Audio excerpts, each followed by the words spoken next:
Itu mau apa? Mau cerita. Iya. Iya. Itu istri saya kan berangkat ke Hong Kong. Pertamanya Mbak resmi Mbak. Cuman setelah 6 bulan dimajikan kebutuh sama temennya. Jadinya kan kabur. Itu saya nggak tahu kalau dia keluar dari majikan itu saya nggak tahu sama sekali. Terus kabur selang beberapa bulan itu kan ketangkep di jalan itu. Ketangkep di jalan, terus. Suaramu nggak dengar, Mas. Suaramu nggak ada. Halo. Halo. Terus? Halo nggak Mbak? Itu kan dia kan kena. Pertama itu kena terus ditahan itu 3 hari kan keluar dia. Terus katanya apa itu namanya jadi paper yang udah dijamin itu katanya sama pemerintah kan dia kan jadi paper.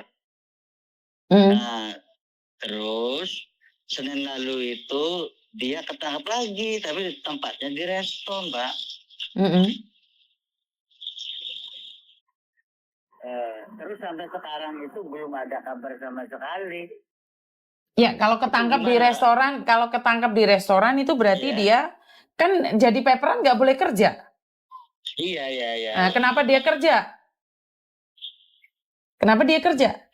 Dia kan dijamin oleh pemerintah tapi kan nggak boleh kerja. Iya. Saya udah nasehatin, kata saya udah jangan cari-cari part time. Apalagi kamu sekarang udah paper. Lah iya, kalau nggak cari part time mau ngapain dia di sana? Dia dapat jatah dari pemerintah cuma 1.500 untuk makan, 1.600. Mana cukup? Iya sih. Kenapa kamu nggak nyuruh dia pulang saja? Udah saya suruh Mbak, itu udah berapa ratus kali udah saya bilangin. Udah saya suruh pulang. Orang waktu dia berangkat juga itu kan tanpa seizin saya, maksudnya surat izin suami itu nggak saya tandatanganin. Ya akhirnya dia maksa berangkat karena ibunya itu kan belum punya rumah, selama ini dia masih kontrak, masih pindah-pindah rumah. Jadi dia punya niat sendiri, pengen kerja keluar, pengen. Mas, suaranya jangan terlalu bising, bisa nggak? Saya nggak dengar nih. Iya. Ya, ntar Mbak, saya itu nyari lokasi dulu. Ini rame soalnya. Terus? Iya. Dia kan kena itu waktu hari Senin lalu, berarti udah seminggu lebih, tapi belum ada kabar-kabarnya. Itu kalau pengen tahu kabarnya gimana Mbak?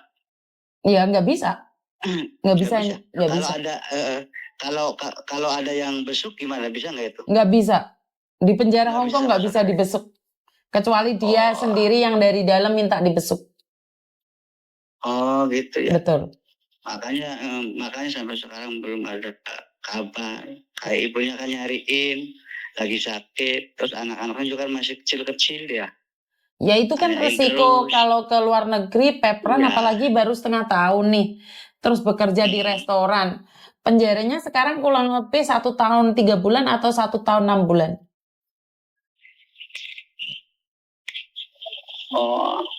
Buat jadi nggak bisa komunikasi ya Mbak kalau sebelum selesai masa tahanan Mbak ya? Iya, dia bisa kirim surat ke kamu, dibaca oleh sipirnya, dikirim ke KJRI dan KJRI mengirim ke kamu, itu baru bisa. Oh, berarti saya dulu yang bikin surat atau gimana? Bukan, dia yang bikin surat. Jadi kalau dia nggak bisa bikin surat sendiri ya nggak bisa.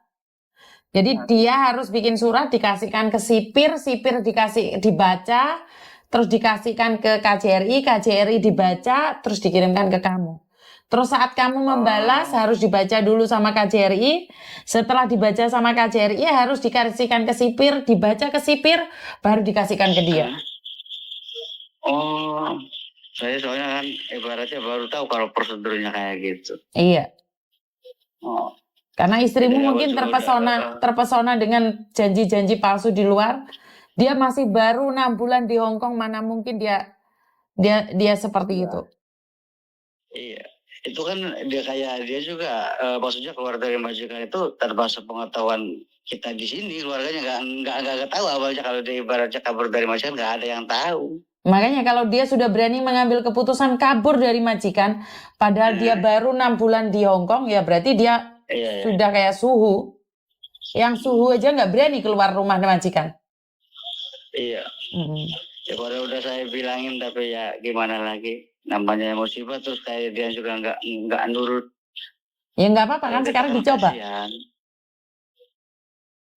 Kan sekarang bisa dicoba sama dia. Dampaknya kan dia sendiri yang menikmati, kan dia sendiri yang masuk penjara. Iya.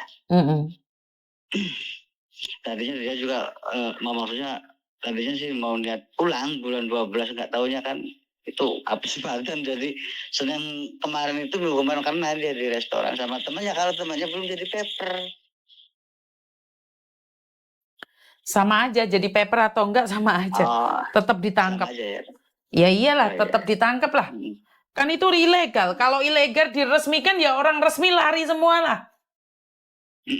Kan enak aja yang ilegal dilindungin, yang resmi nggak dilindungin. Ya jelas ditangkap lah. Bener nggak sih? Secara logika. Bener. Ya istrimu uji nyali. Kayak saya juga ibaratnya nggak nyalain ibaratnya temannya yang bawa kabur. Maksudnya kan kalau dia inginnya bener-bener resmi kan ya udah biarin, teman mau ngajak kayak gini ataupun kayak gitu kan udah diem aja. Kalau udah keluar risikonya, padahal udah saya kasih tahu kalau ibaratnya kalau kamu maksa keluar dari majikan, kamu maka risikonya lebih berat. Emang cari duitnya ibaratnya cepet banyak, tapi ya risikonya udah saya nasehatin, orang tuanya udah nasehatin, tapi ya nggak nurut.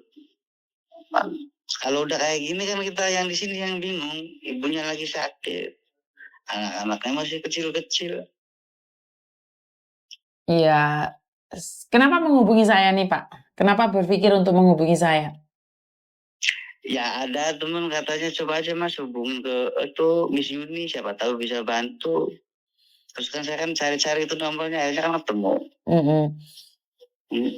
Intinya adalah kalau di sana nggak bisa. Oh, itu kira-kira kalau ditahan itu berapa bulan itu? Kalau yang paper?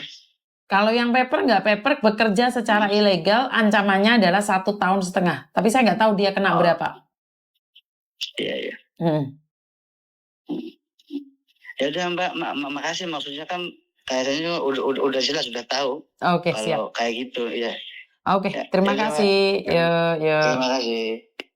Oke teman-teman, dampak dari ketidaktahuan keluarga tentang kekaburan sangat membekas dan terasa sekali. Tapi sekali lagi itu adalah kembali pada kalian.